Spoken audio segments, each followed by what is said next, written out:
Video کی اہم discussion چلتی رہے گی، لیکن ویڈیو کو لائک اور شیئر کریں اور افغان اردو چینل کو سبسکرائب کر دیں اور بیل آئیکن پر ضرور کلک کریں۔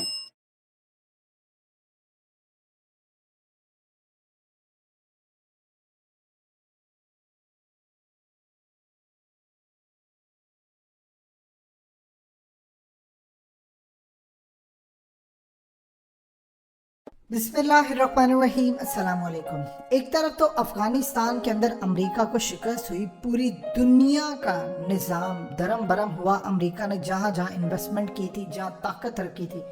اب چیزیں بدل رہی ہیں۔ لیکن مڈل ایسٹ میں جو کچھ ہو رہا ہے وہ بہت زیادہ اہم ہے۔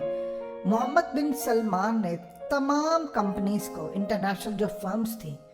ان کو دھمکی دی تھی کہ جس نے بھی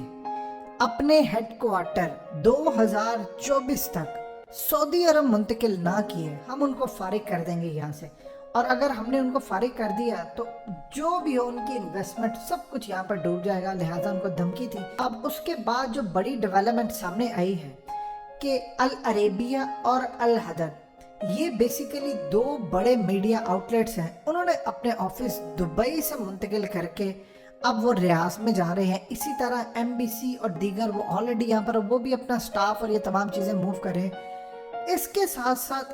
یو اے کو لگا ہے بہت بڑا جھٹکا۔ اب اصل میں صورتحال یہ پیدا ہوئی ہے کہ کافی عرصے سے یو اے اور سعودی عرب کے آپ جانتے ہیں اختلافات چل رہے ہیں، لیکن اب معاملہ ہو گیا بڑا عجیب و غریب۔ اصل میں یہ لڑائی شروع ہوئی تھی یمن کی جنگ سے۔ یمن میں یو اے نے پارٹیسپیٹ کیا، لیکن یمن کو بعد میں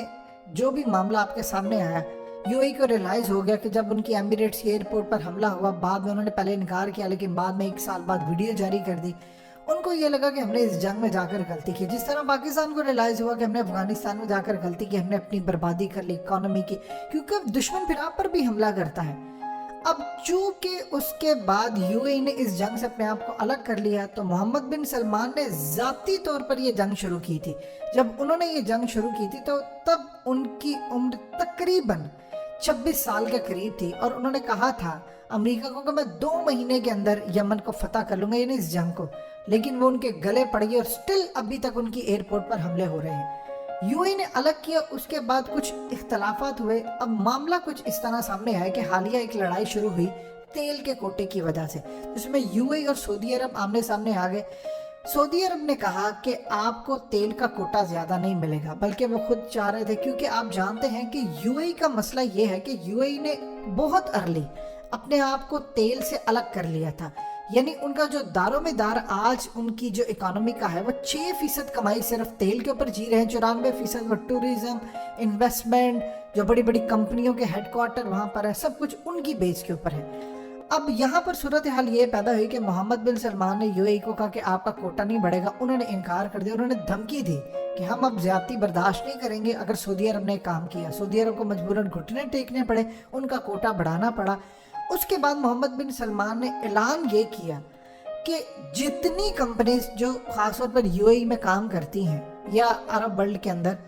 چونکہ بہت زیادہ تعداد میں جو لینڈ ہے وہ ہے سعودی عرب کے پاس، اور سعودی عرب کے پاس چونکہ لینڈ ہے تو وہاں پر یوزر بھی بہت زیادہ ہے، وہاں پر عام لوگ بھی بہت زیادہ ہیں، عرب جو ہیں۔ یو اے میں جو ان کی ٹوٹل آبادی ہے لوکل، تو وہاں پر 9% ہیں ٹوٹل، یعنی 91% تو باہر سے آنے والے ورکرز ہیں، پاکستانی، انڈین، بنگلہ دیشی، فلپینی اور یہ وہ۔ محمد بن سلمان نے کہا جن کمپنیوں کے اندر 25% تک لوکل لوگ کام نہیں کرتے، ہم ان پر ٹیرف عائد کریں گے۔ یہ یو اے کے لیے بہت بڑا جھٹکا تھا، یعنی جب لوکل کام کرتے ہیں تو ظاہر سی بات ہے لوکل نے پاکستانیوں کی طرح 1000 یا 1500 درہم پر تو کام نہیں کرنا، یا 500 درہم پر۔ تو وہاں پر ہوتا ہی ہے، محمد بن سلمان نے کہا کہ سستی چیزیں یو اے سے بنتی ہیں اور پھر وہ سعودی عرب آتی ہیں۔ ہمارے یہاں پر چونکہ لوکل زیادہ کام کرتے ہیں اپنی فیکٹریوں میں، تو ہمیں مینوفیکچرنگ کرتے ہوئے بڑی مشکل ہوتی ہے، لہٰذا انہوں نے ٹیرف عائد کر دیا۔ اس سے بھی یو اے اور ان کے درمیان بڑی کھٹ پٹ ہو گئی۔ تیل کے معاملے کے اوپر جو صورتحال پیدا ہوئی، محمد بن سلمان نے فیصلہ کیا کہ جس طرح ایمریٹس پوری دنیا کی انٹرنیشنل ایئر لائن ہے، وہ ٹرانزٹ سہولت دیتی ہے، ایئرپورٹ ہے اور یہ وہ سب کچھ ہے، انہوں نے فیصلہ کیا ہے کہ انہوں نے کئی ارب ڈالر سے ایمریٹس کے سٹینڈرڈ کی اب ایئر لائن بنانے کا فیصلہ کیا ہے۔